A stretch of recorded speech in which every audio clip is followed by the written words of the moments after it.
Bienvenidos a este video sobre fasores, ahora con un circuito RLC. No olviden suscribirse a nuestro canal de Les Ingenieurs. Ahora tenemos ya un circuito donde reunimos las dos reactancias, la inductiva y la capacitiva en serie, más una resistencia. Tenemos que calcular la corriente fasorial, los voltajes en cada elemento, la resistencia, inductor y capacitor. Se nos da un voltaje de 7.07 seno de omega t. Lo que tenemos que hacer primero es, como siempre, pasar el circuito al dominio de la frecuencia o al dominio fasorial. De tal manera que nuestra señal senoidal voy a tener que expresarla con un fasor. Va a ser el fasor voltaje. Como lo quiero el fasor voltaje en valor eficaz, lo que tengo que hacer es 7.07 dividirlo sobre la raíz de 2.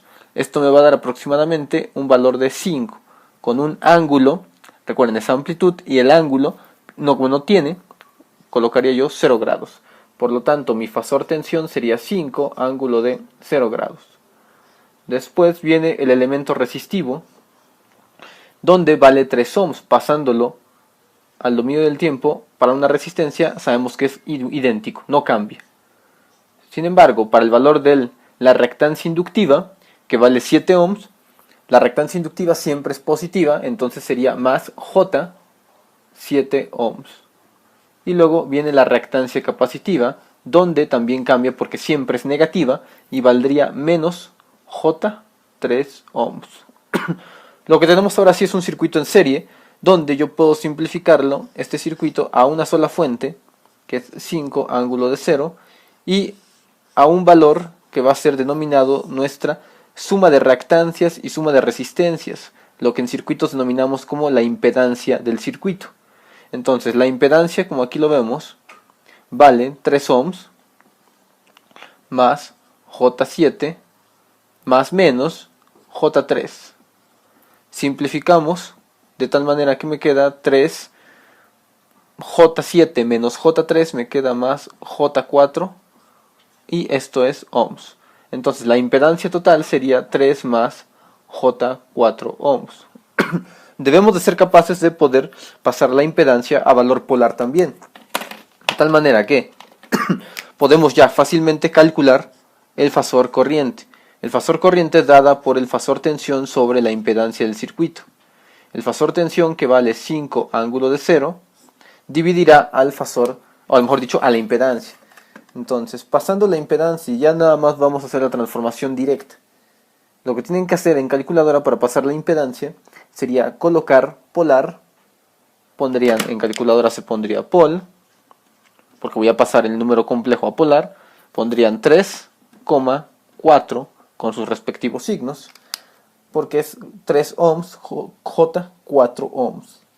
Entonces esto me da una transformación, les va a dar un igual de 5, esa es la amplitud. Y para sacar el ángulo, lo que tienen que hacer es presionar alfa F. Tendrían que presionar la tecla alfa más F y darle igual. Entonces presionamos alfa F igual y me sale un ángulo de 53.13 grados. Si no sabemos hacerlo así, la única manera de hacerlo son con las fórmulas de la magnitud del número complejo, es decir, el número imaginario y el número complejo, lo pasamos a posición polar. Entonces tengo el ángulo de 53.13 grados. Hacemos la división y me queda 5 entre 5, 1.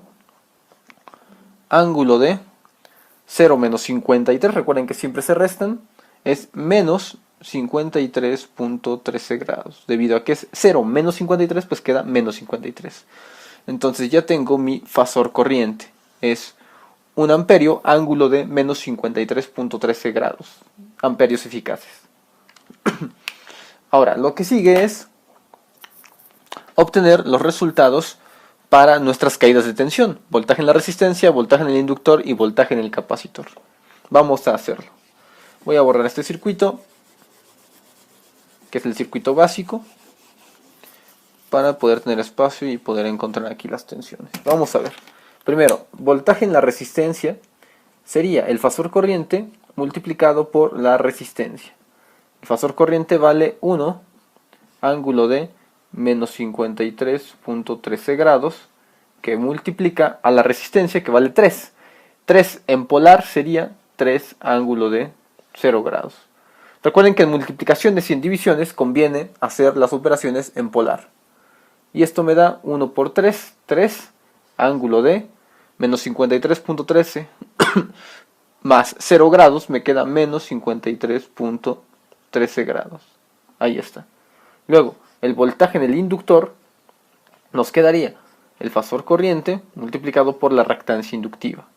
El fasor corriente es 1, ángulo de menos 53.13, aquí no cambia, por la reactancia que vale J. Recuerden que esta reactancia vale J 7 ohms. Pasado a polar sería 7 y la J cambiaría a 90 grados. Y ahora sí, resolvemos. Sería 1 por 7, 7, y el ángulo nos quedaría de, en este caso tendría que ser 90 menos 53. Eso me daría 36.86 grados. Y luego el fasor tensión en el capacitor sería dado por la corriente que circula a través del mismo circuito y la reactancia capacitiva. Esto es simplemente la corriente que multiplica el capacitor, que es J menos J3, recordemos. Entonces sería 3 como amplitud y el ángulo que es menos J cambiaría a menos 90 grados. Y sería 1 por 3, me quedaría 3, ángulo de, y en este caso sería menos 90 menos 53. Ojo ahí, porque se suman algebraicamente y como vemos es una suma de negativos. Entonces lo tratamos como tal. Sería menos 143.13. Y tengo ya las tensiones marcadas en el circuito además de la corriente.